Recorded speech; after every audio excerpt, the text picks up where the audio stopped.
Hello students, आज हम पढ़ेंगे डिकम्पोजिशन रिएक्शन। जैसा कि आप जानते हैं, डिकम्पोजिशन मीन्स ब्रेक डाउन होना, यानी कि टूटना। तो डिकम्पोजिशन रिएक्शंस कौन सी होती हैं? The reaction in which a single substance decompose यानी कि टूट जाता है, टू गिव टू और मोर सब्सटेंस, यानी एक सिंगल सब्सटेंस टूट करके हमें दो या दो से ज़्यादा सब्सटेंसेस देता है। तो ऐसे रिएक्शंस को हम बोलते हैं डिकम्पोजिशन रिएक्शन।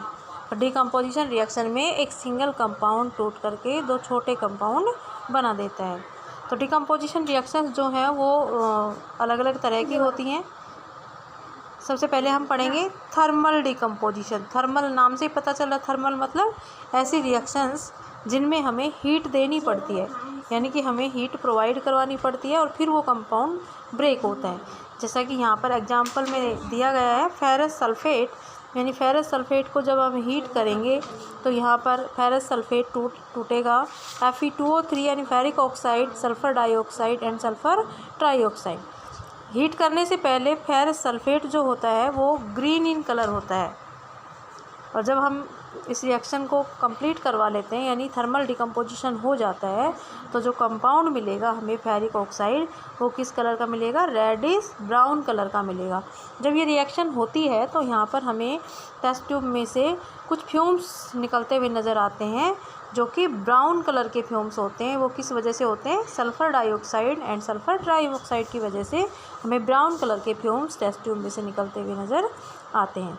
तो ये एग्जांपल था थर्मल डिकम्पोजिशन का। इसके अलावा हम एक और एग्जांपल देख सकते हैं कैल्शियम कार्बोनेट का। कैल्शियम कार्बोनेट को जब हम हीट करते हैं तो ये ब्रेक डाउन हो जाता है calcium oxide and carbon dioxide में। इसके अलावा एक बहुत ही अच्छा एग्जांपल है lead nitrate. White in colour यानी वाइट कलर का पाउडर होता है। लेड नाइट्रेट को जब हम हीट करेंगे तो हमें मिलेगा लेड ऑक्साइड, जो कि ब्राउन कलर का होगा, साथ में नाइट्रोजन ऑक्साइड एंड ऑक्सीजन। तो ये तीनों एग्जांपल हमने देखा, ये किसके थे? थर्मल डिकम्पोजिशन रिएक्शन के। अगली टाइप है हमारी इलेक्ट्रोलाइटिक डिकम्पोजिशन। नाम से पता चल रहा है ऐसी डिकम्पोजिशन जिसमें हमें इलेक्ट्रिसिटी प्रोवाइड करवानी पड़े, यानी इलेक्ट्रिसिटी हम प्रोवाइड करवाएं उसके बाद उसमें डिकम्पोजिशन हो।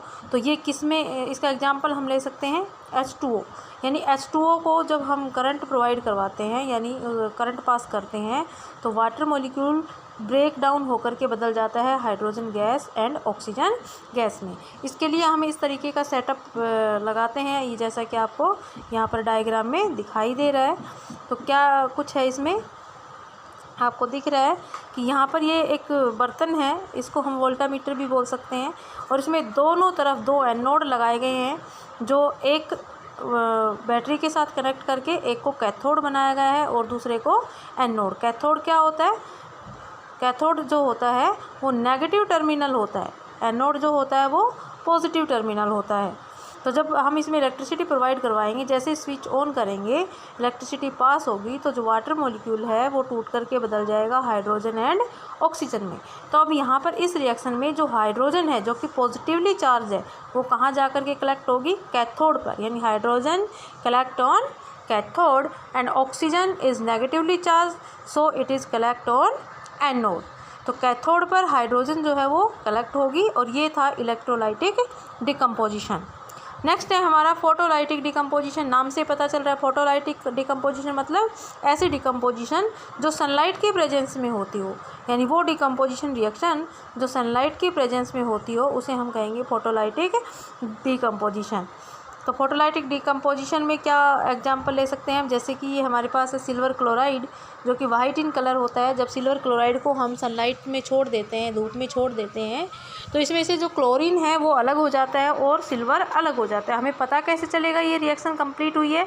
तो जो वाइट कलर का सिल्वर क्लोराइड था, कुछ देर सनलाइट में रखने के बाद ये ग्रे कलर का चेंज हो जाएगा और क्लोरीन जो है वो गैसियस फॉर्म में इसमें से बाहर निकल जाएगी। तो इस तरीके से एक कंपाउंड हमारे पास था सिल्वर क्लोराइड, जो कि सनलाइट में रखने के बाद बदल जाता है सिल्वर एंड क्लोरीन में।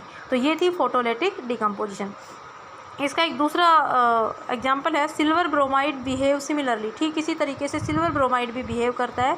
इसको भी जब हम सनलाइट में रख देते हैं या सनलाइट देते हैं तो ये भी दो अलग अलग एलिमेंट्स में टूट जाता है, यानी कि सिल्वर एंड ब्रोमीन।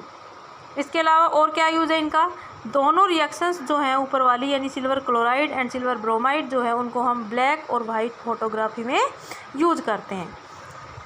एक और टर्म आई हमारे पास एंडोथर्मिक रिएक्शन। नाम से पता चला एंडोथर्मिक मतलब हीट, ऐसी रिएक्शंस जिसमें हीट यूज होती है, जहाँ पर हम हीट देते हैं रिएक्शन में, एब्जॉर्प्शन ऑफ हीट जहाँ पर होता है, ऐसी रिएक्शंस को हम बोलते हैं एंडोथर्मिक रिएक्शन।